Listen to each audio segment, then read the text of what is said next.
बिस्मिल्लाहिर्रहमानिर्रहीम। First year आज की वीडियो में हम चैप्टर 14 पार्टिकल फिजिक्स के कॉन्सेप्चुअल क्वेश्चन सॉल्व करेंगे। फर्स्ट क्वेश्चन है हमारे पास, why does the beta minus decay lead to an increase in the atomic number of the nucleus while beta plus decay results in decrease in the atomic number.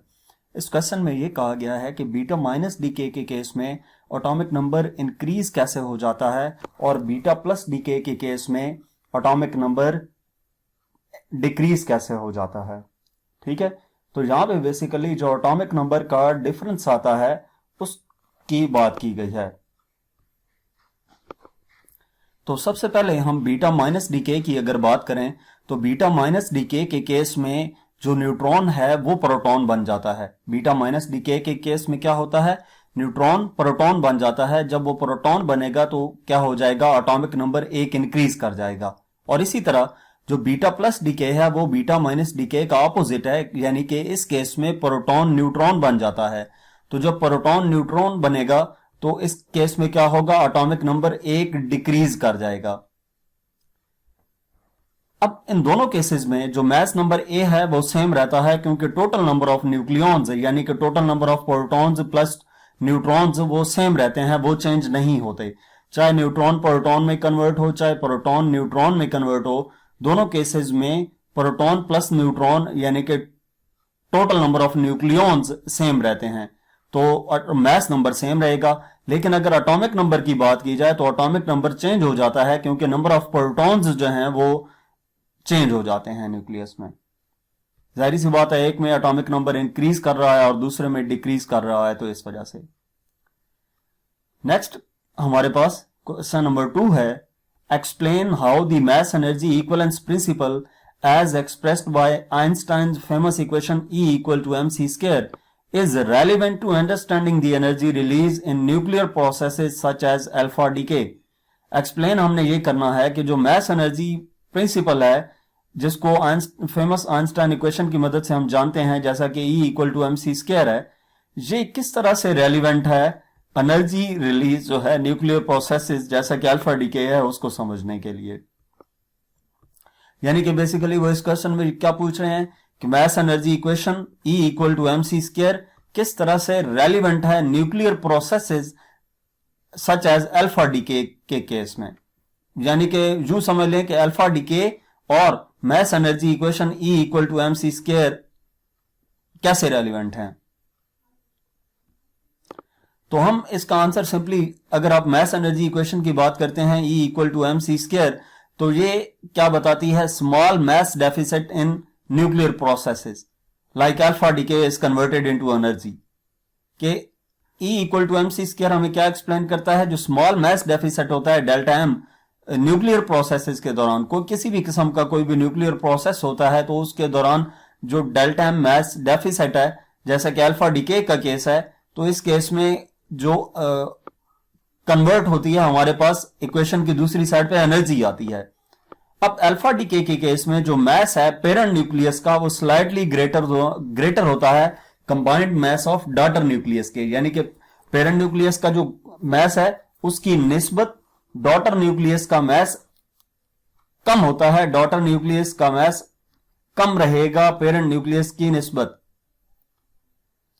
इसका मतलब क्या है कि जो डिफरेंस आ रहा है काइनेटिक एनर्जी का, the mass difference is released as kinetic energy of the emitted particle. कि जो मास डिफरेंस है यानी कि पेरेंट न्यूक्लियस का ज्यादा है और डॉटर न्यूक्लियस का कम है, तो ये जो मास डिफरेंस है ये किस सूरत में रिलीज होता है, kinetic energy of the emitted particles की। तो E equal to mc square क्या काम करती है, quantifies the energy released in the nuclear reactions, कि न्यूक्लियर रिएक्शंस के दौरान जो एनर्जी रिलीज होती है उसको क्वांटिफाई करता है। तो इस तरीके से ये जो मास एनर्जी इक्वेशन है ये रेलिवेंट है किसके, किसी भी न्यूक्लियर प्रोसेस के, जैसा कि अल्फा डीके की इस क्वेश्चन में बात की गई थी। नेक्स्ट हमारे पास क्वेश्चन नंबर 3 है, how do the principles of nucleon conservation and charge conservation in nuclear reactions reflect deeper symmetries and conservation laws present in the fundamental interactions of the subatomic particles। इस question में यह पूछा गया है कि principle of nucleon conservation है, यानी कि law of conservation of nucleons and law of conservation of charge किसी भी न्यूक्लियर रिएक्शन में reflect deeper symmetries and conservation laws present in the fundamental interactions of subatomic particles. तो अगर इस question का आंसर देखें हम, तो न्यूक्लियॉन कंजर्वेशन क्या करता है, बारियन नंबर कंजर्वेशन के बारे में बताता है, यानी कि fundamental symmetry in the strong interaction QCD, ensuring the total number of quarks remains constant। यानी कि जो हमारे पास न्यूक्लियॉन कंजर्वेशन है वो क्या करता है, बारियन नंबर कंजर्वेशन को शो करता है, जिसमें एक फंडामेंटल सिमेट्री है, स्ट्रॉन्ग इंटरेक्शन है। और ये स्ट्रॉन्ग इंटरेक्शन हमें क्या बताता है कि टोटल नंबर ऑफ क्वार्क्स जो हैं वो कांस्टेंट रहेंगे। अब चार्ज कंजर्वेशन का क्या मतलब है, चार्ज कंजर्वेशन जो है ये किस तरफ से आती है, गॉस सिमेट्री ऑफ इलेक्ट्रोमैग्नेटिज्म से, जो ये इंश्योर करती है कि टोटल इलेक्ट्रिक चार्ज जो है वो कांस्टेंट रहेगा। यानी कि पहले केस में जो न्यूक्लियॉन कंजर्वेशन है वो हमें ये बता रही है कि क्वार्क्स सेम रहते हैं, और जो चार्ज कंजर्वेशन है वो ये बता रहा है कि टोटल चार्ज कंजर्व रहता है, सेम रहता है। तो दोनों प्रिंसिपल्स जो हैं वो लिंक करते हैं नॉर्थर्स थ्योरम से, जो कनेक्ट करता है continuous symmetries to conservation laws. These deeper symmetries underpin the standard model of particle physics, कि ये जो सिमेट्रीज हैं ये क्या करती हैं, मॉडल जो है पार्टिकल फिजिक्स का उसको अंडरस्टैंड करने में मदद देती हैं। नेक्स्ट क्वेश्चन नंबर 4 है हमारे पास, can anti matter burn explain. Anti matter burn हो सकता है, उसको एक्सप्लेन करना है। तो यस, एंटी मैटर बर्न हो सकता है in the sense that it can undergo annihilation reactions with matter releasing energy. यानी कि जब एंटी मैटर किसी मैटर के साथ एनहिलेट करता है तो उसके नतीजे में क्या होता है, एनर्जी रिलीज होती है। जब एंटी मैटर इन कांटेक्ट होता है मैटर के साथ, ये आपने ऑलरेडी टॉपिक में पढ़ा है एनहिलेशन के प्रोसेस में, मैटर और एंटी मैटर जो है वो, एंटी मैटर किसी मैटर के साथ कनेक्ट होगा तो क्या होगा, वो एनिहिलेट करेंगे, जिसके नतीजे में उनका जो मैस है वो कन्वर्ट हो जाएगा एनर्जी में। और ये कैसे हमें पता चलता है, ये E=mc² की इक्वेशन से पता चलता है। ये जो प्रोसेस है is for more efficient then chemical burning. ये प्रोसेस काफी एफिशिएंट है केमिकल बर्निंग की निस्बत, रिलीजिंग एनर्जी एट 100% एफिशिएंसी, और it is not burning in the traditional sense. यानी कि जो हम नॉर्मली जिस बर्निंग की बात करते हैं ना, कि चीज बिल्कुल जल के खत्म हो जाना, तो ये वो नहीं है। ठीक है, इसमें बर्न का मतलब ये है कि वो पार्टिकल एंटी मैटर वो नहीं रहता, बल्कि वो क्या बन जाता है, वो एनर्जी बन जाता है। ठीक है, तो इसमें केमिकल रिएक्शन नहीं होता, बल्कि पार्टिकल एंटी पार्टिकल एनिहिलेशन होती है।